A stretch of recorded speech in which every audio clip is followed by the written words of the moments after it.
What up, y'all? It's me, Sister Girl Tuesday, back at it again with another video, and I found vegan Golden Krust Jamaican beef patties. So I'm gonna show you a real taste test, and here we go. At this point, I'm just opening up the beef patty, reading the instructions, opening one end and placing it into the microwave for 2 minutes.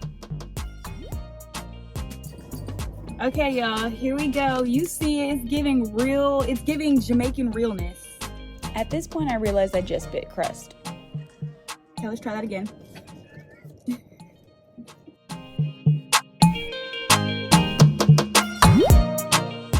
All right, y'all, so we're gonna rate that patty using the pop method and find out, does it pop? Is it popping?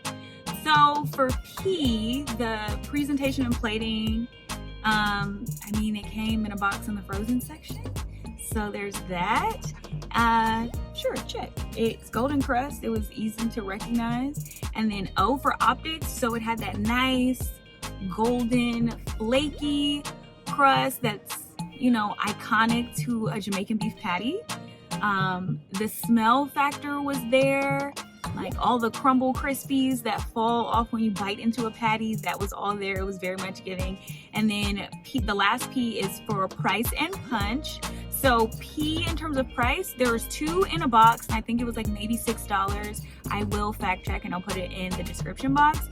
And then when we get to that other P, the punch. So this is getting into the flavor of the actual patty itself.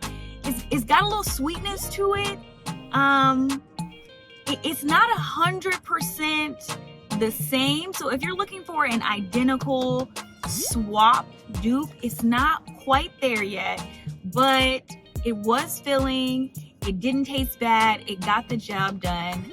I think it gets a pop. I'm not quite sure if we're at the Sister Girl Tuesday poppin', but it definitely has some pop to it. If you've tried this patty before and you really liked it or you didn't like it, I want to hear from you. So talk to me in the comment section below. And you already know, before you go, don't forget to like, comment, share, and subscribe. And I'll see y'all next time.